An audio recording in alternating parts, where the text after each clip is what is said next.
Rabbil alamin. Wassalatu wassalamu ala rasulil amin wa ala alihi wa sahbihi ajma'in. Subhanaka la ilma lana illa ma 'allamtana innaka antal alimul hakim. Wa la hawla wa la quwwata illa billahil aliyil azim, amma ba'. Membicarakan lagi tentang sifat-sifat orang yang bertakwa. Hari ini kita menyambung lagi 3 lagi sifat orang bertakwa. Setelah semalam kita membicarakan 3 sifat orang yang bertakwa disebut oleh Allah Subhanahu wa taala di dalam Al-Quran pada surah Ali Imran. Walladzina yunfiquna fis sarra wadh-dharra'i wal kadhimina al-ghaiza wal 'afina 'anil nas wallahu yuhibbul muhsinin. 3 yang pertama yang disebut oleh Allah Ta'ala iaitu orang yang menafkahkan harta mereka, sama ada secara waktu mereka senang ataupun waktu kesempitan. Wal kazimin al ghaiz, dan orang yang menahan kemarahan, mereka. Wal afina 'anil nas, dan orang yang memaafkan orang lain. Jadi hari ini kita sambung pada ayat yang ke-35, 135.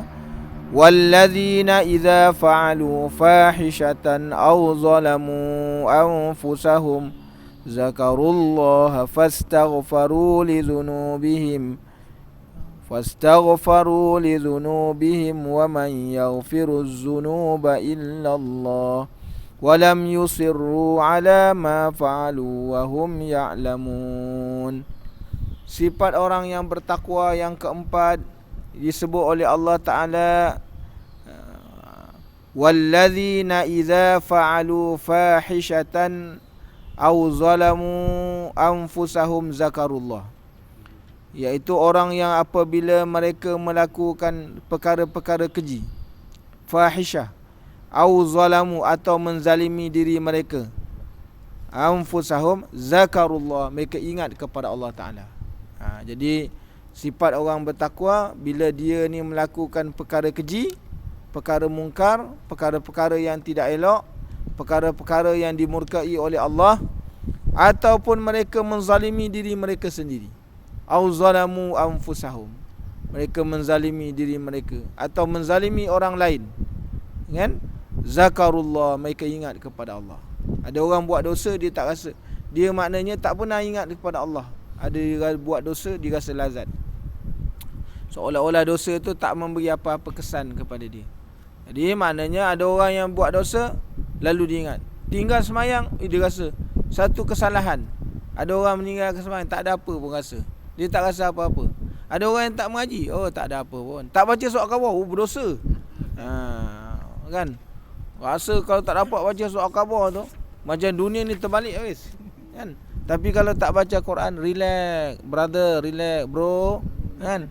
Relax, ini Quran ni tak apa, tak baca tak apa, kan?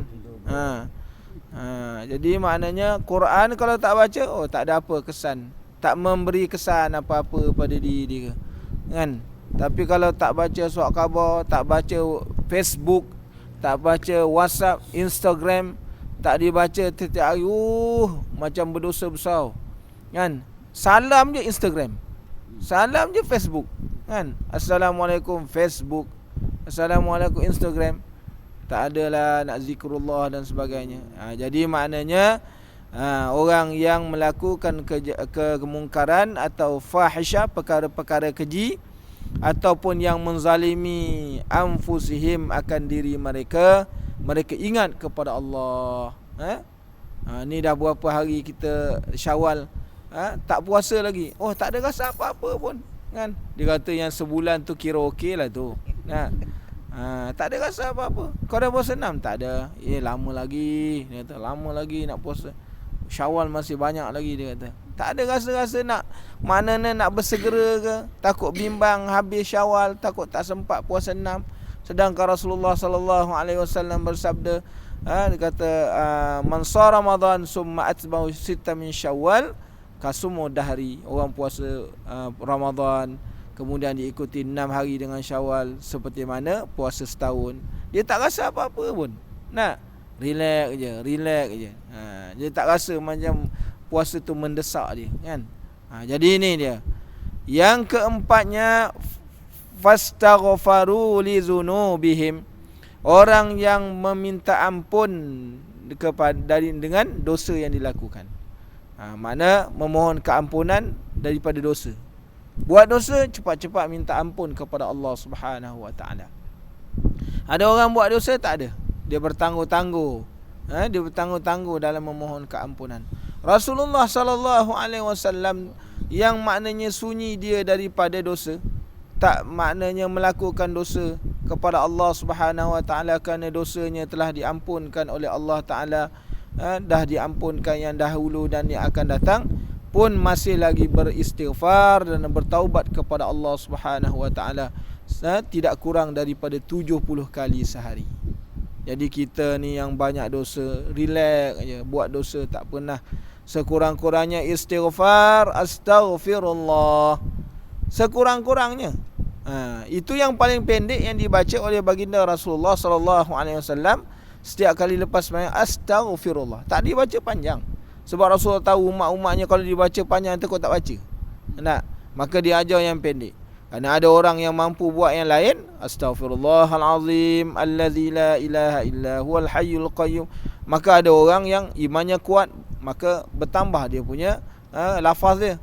Dan sebaik-baik istighfar ialah Allahumma anta rabbi la ilaha illa anta khalaqtani wa ana abduka wa ana ala ahdika wa wa'dika mastata'tu abu laka bi ni'matika alayya wa abu zambi faghfir li, hinggalah akhirnya. Sekurang-kurangnya istighfar ni, sayyidul istighfar ni, kita kena baca sekurang-kurangnya 2 waktu daripada 5 waktu. Sekurang-kurangnya sehari semalam. Kalau tak boleh nak bacanya setiap waktu, sekurang-kurangnya mesti dibaca 2 waktu daripada 5 waktu. Iaitu waktu apa? Waktu asar dan waktu subuh. Sekurang-kurangnya. Sekurang-kurangnya sekali dalam 5 waktu.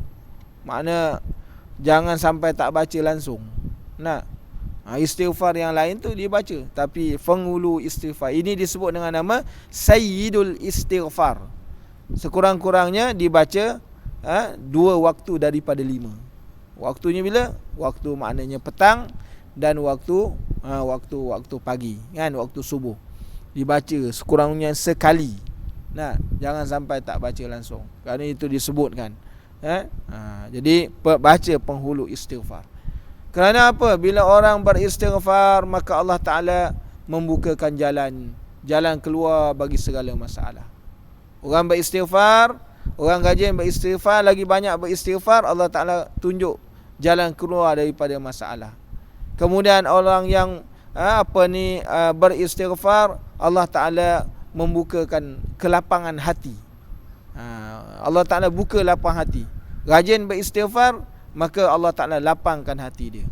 Yang ketiganya, orang yang beristighfar, maka Allah Ta'ala buka pintu rezeki. Jadi maknanya istighfar. Pentingnya istighfar. Orang bertanya, wahai Umar Al-Khattab radhiyallahu an, hari ini di pasar banyak orang melakukan tipu daya. Banyak makna harga-harga barang naik. Istighfar. Ya Umar, hujan tak turun. Istighfar, kata Umar. Wahai Umar, hari ini maksiat banyak. Istighfar. Apa sangkutan istighfar?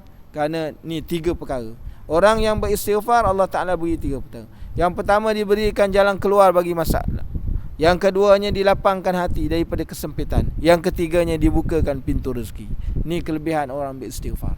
Jadi dengan sebab itu, jangan maknanya malas untuk beristighfar. Rasulullah sallallahu alaihi wasallam beristighfar sekurang-kurangnya 3 kali selepas daripada solat. Paling pendek, astaghfirullah, astaghfirullah, astaghfirullah. Pendek je, kan? Bukan disuruh yang banyak-banyak. Jadi rajin-rajinkan beristighfar. Orang lagi banyak beristighfar, maka Allah Ta'ala bukakan pintu rezeki kepada dia, insya-Allah. Seperti mana Allah Ta'ala sebut dalam suratul Nuh, ayat juzuk yang ke-29. Yang keenamnya, walam yusirru Walam yusirru, iaitu orang yang berhenti daripada melakukan dosa. Walam yusirru maknanya orang yang berhenti daripada melakukan dosa. Buat dosa, maka jangan berterusan. Berhenti daripada melakukan dosa. Ini tanda yang disebutkan oleh Allah Subhanahu wa taala, tanda-tanda orang yang bertakwa. Yang pertama, orang yang menafkahkan harta mereka ketika mana senang dan susah. Yang keduanya, orang yang menahan kemarahan. Yang ketiga, orang yang memberi kemaafan. Yang keempatnya ialah orang yang apabila dia melakukan perkara keji atau menzalimi diri mereka, mereka ingat kepada Allah. Yang keempatnya, yang kelimanya, orang yang beristighfar, mohon ampun dengan sebab melakukan dosa. Dan yang keenam, orang yang berhenti daripada melakukan dosa-dosa kepada Allah Subhanahu wa taala. Jadi apabila kita mendengar ayat-ayat Allah Taala, bagaimana orang yang beriman mendengar ayat Allah Taala? Alladzina idza dzukirallahu wajilat qulubuhum wa idza tuliyat alaihim ayatuhu zadatuhum imana. Orang yang bila orang beriman bila dia dengar ayat-ayat Allah, alladzina idza dzukirallahu wajilat qulubuhum, gemetar hati dia. Ini kita hari ni dengar, relax brother, relax bro, relax je sepanjang masa, relax. Orang beriman bila dengar ayat Allah Taala apa? Zukirallahu wajilat qulubuhum, hati mereka menjadi gemetar. Wa idza tuliyat alaihim ayatuhu zadatuhum imana. Ingat, dengar ayat-ayat Allah Taala, bertambah iman, bertambah iman, bertambah iman. Ini sifat orang yang beriman. Dengar ayat Allah Taala, takut, hati jadi gemetar. Ayat-ayat Allah Taala ni dengar, maka bertambah iman dia. Maka Allah Taala menyebut ulaika jazaohum, ulaika jazaohum maghfiratun. Mereka ini diberikan pembalasan dengan keampunan, dan kepada mereka syurga yang mengalir di bawahnya sungai-sungai, dan mereka kekal di dalamnya. Inilah maknanya kenikmatan yang paling besar, kan? Kenikmatan yang paling bagus inilah dia. Jadi orang yang ada sifat 6 ni tadi, maka Allah Ta'ala berikan kepada mereka pahala, keampunan, dan masukkan dalam syurga. Tengok, diberikan pahala, diberikan maknanya pahala, diberikan keampunan, lalu dimasukkan syurga. Tak ada keampunan, tak ada maknanya pahala, maka orang tak boleh masuk dalam syurga Allah. Jadi ingat, syurga yang mereka khalidina fiha, kekal untuk selama-lamanya. Masuk tak akan keluar-keluar lagi. Kita masuk masjid hari ni 1 jam 2 jam kita keluar, tapi masuk dalam syurga Allah tidak akan keluar-keluar. Kecuali ada beberapa golongan yang dia dah masuk syurga, dia keluar balik. Pertamanya orang yang masuk syurga dia keluar balik ialah iaitu orang yang membiarkan ahli keluarganya dalam maksiat. Seorang suami boleh masuk balik dalam neraka, sedangkan dia dalam syurga. Dia dalam syurga, dia boleh masuk dalam neraka sebab ditarik oleh isterinya, ditarik oleh anak-anaknya. Besok bila disoal oleh para malaikat Allah, kenapa engkau masuk neraka? Kerana ayahku membiarkan aku, makna tak dinasihatkan, tidak diingatkan supaya mendirikan solat, supaya menutup aurat. Maka kata Allah, ya Allah, maka anak berkata, wahai ya Allah, aku hendak ayahku masuk dalam bersama aku dalam neraka Allah. Kemudian golongan yang kedua, ada orang yang boleh masuk neraka, tetapi tidak dibakar oleh api neraka. Ketika mana dia masuk dalam syurga, maka dia lihatnya, ya Allah, dulu dekat atas dunia aku mempunyai kawan-kawan yang sama-sama mengaji dengan aku, Mak Yunus, sini, ini. Tapi dia tak ada dalam syurga, ya Allah, mana dia? Kata Allah, sesungguhnya dia dalam neraka Allah. Kalau begitu, ya Allah, aku hendak dia masuk dalam syurga. Maka kata Allah, pergi cari dia di dalam neraka Allah, dalam nerakaku, maka ambil dia dan masuk dalam syurga. Besok Allah Ta'ala izinkan orang yang masuk dalam syurga. Ini namanya syafaat, syafaat khusus. Orang ada ilmu, kawan-kawan yang mengaji. Besoknya, sebab tu bila kita mengaji, jangan lupa pesan, nanti kalau kau masuk syurga, jangan lupa kalau aku tak ada, ya. Jadi diingat-ingat kan, jangan lupa besok kalau aku tak ada sama kau dalam syurga, kau masuk dalam neraka, ambil aku masuk. Jangan ambil masuk orang dalam kedai je. Jangan masuk dalam kedai asyik minum kopi je. Tak ada je kawan cari minum kedai, minum kat kedai. Itu tak nak. Kita nak besok kalau sesiapa yang masuk syurga, tengok kawannya besok Haji Hashim tak ada. Tengok, ya Allah, ini kawanku duduk sebelah aku yang mengaji dulu. Kan? Walaupun bacaannya tak berapa bagus, dia kata. Kan? Tapi ini kawan, mana dia, ya Allah? Allah kata dia di dalam neraka dengan sebab dosanya yang lain. Maka aku hendak dia masuk syurga. Allah kata engkau masuk di dalam neraka dalam keadaan kamu tak disentuh oleh api neraka. Tarik dia masuk dalam syurga Allah. Ini syafaat kawan nama dia. Syafaat orang berilmu. Jadi dengan sebab itu ingat, kita ada kawan-kawan, maka hidup dekat atas dunia, carilah kawan-kawan yang mengingatkan kita kepada Allah. Mudah-mudahan kita diberi kejayaan oleh Allah Subhanahu wa taala, insya-Allah. Aqulu qawli hadza wa astaghfirullahal azim. InsyaAllah kita sambung pada bicara yang akan datang. Bismillahirrahmanirrahim. Alhamdulillahi Rabbil Alamin. Wassalatu wassalamu ala ashrafil anbiya wal mursalin wa ala alihi wa sahbihi ajma'in.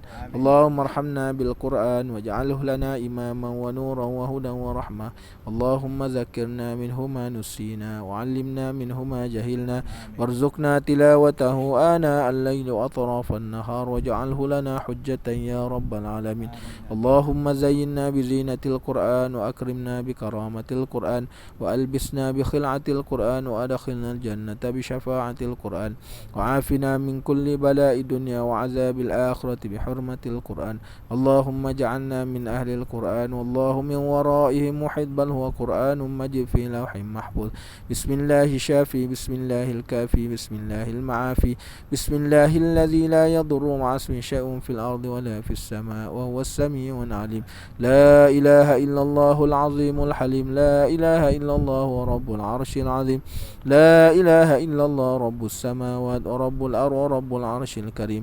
لا إله إلا الله والله أكبر. الحمد لله وسبحان الله ولا حول ولا قوة إلا بالله. اللهم لا تشمل أعدائهم بدائهم واجعل القرآن العظيم شفائهم ودوائهم فعنا العليل أنت المداوي. ربنا آتنا في الدنيا حسنة وفي الآخرة حسنة وقنا عذاب النار. صلى الله على سيدنا محمد وعلى آله وصحبه وسلم والحمد لله رب العالمين. تقبل الله منكم.